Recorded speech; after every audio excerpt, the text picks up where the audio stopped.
కేదార్ దాత్రి ఇద్దరు పనావిడతో మాట్లాడుతూ ఉంటారు. రాధక్క, నువ్వు నాకొక సహాయం చేయాలి రాధక్క, చేస్తావా అని దాత్రి అడగడంతో, మీరు అడిగితే ఏం సహాయం కావాలన్నా చేస్తానమ్మా, ఏంటో అడగండి అని రాధ అంటూ ఉంటుంది.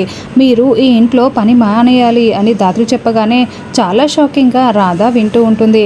మీ స్థానంలో వేరొకరిని ఈ ఇంట్లో పని వాళ్ళుగా తీసుకొచ్చి పెట్టడం కోసం ప్లీజ్ రాధక్క, నాకు ఈ హెల్ప్ చేయండి అని దాత్రి అడుగుతూ ఉంటే, రాధక్కని పనిలో నుండి తీసేస్తే ఎలా దాత్రి, వేరే వాళ్ళని ఆ స్థానంలోకి తీసుకురావడం ఏంటి అని కేదార్ అడుగుతూ ఉంటే, తీసుకొచ్చేది మరెవరినో కాదు కేదార్, మా అత్తయ్యనే తీసుకొచ్చేది. ఇంటి పని మనిషిగా మా అత్తయ్య ఈ ఇంట్లో అడుగు పెడితే నిషి వాళ్ళకి డౌటే రాదు. అత్తయ్య కూడా మన ఇంట్లోనే మన కళ్ళ ముందర సేఫ్గా ఉంటుంది, ఏ ప్రమాదం ఉండదు అని దాత్రి చెప్పడంతో అలాగే అని రాధ కూడా అంటూ ఉంటుంది. నువ్వు నిషి దగ్గరికి వెళ్ళి నేను చెప్పినట్లు చెయ్యి రాధక్క అని దాత్రి ఒక ప్లాన్ చెప్తుంది. నిషి గదిలో ఉంటే రాధ జ్యూస్ గ్లాస్ తీసుకొని ఇదిగోండి అమ్మగారు తీసుకోండి అని ఇస్తూ కావాలనే చేతికి ఇవ్వకుండా కింద పడేస్తుంది. ఏయ్, ఎంత ధైర్యమే, గాజు గ్లాస్ని నా చేతిలో పెడుతూ నువ్వు కింద పడేస్తావా, చూసుకోవక్కర్లేదా అంటూ నిషి రాధ చెంప పగలగొడుతుంది.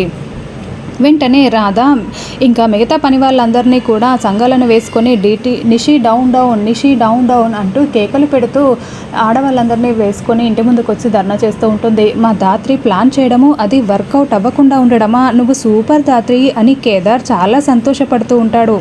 అప్పుడే యువరాజ్, నిషి, వైజయంతి ముగ్గురు కూడా ఇదేంటి అలా జనాలను వేసుకొని ధర్నా చేస్తూ మన ఇంటి ముందుకే వచ్చింది, ఇప్పుడు ఏం జరుగుతుందో ఏంటో అని టెన్షన్ పడుతూ కిందకి వస్తూ ఉంటారు. నిషి బయటికి రావాలి, మాకు న్యాయం జరగాలి అని రాధ జనాలందరితో కలిసి అరుస్తూ ఉంటే అసలు ఏం జరుగుతోంది జగదాత్రి అని కౌశిక్కి అర్థం కాక టెన్షన్ పడుతూ చూస్తూ ఉంటుంది.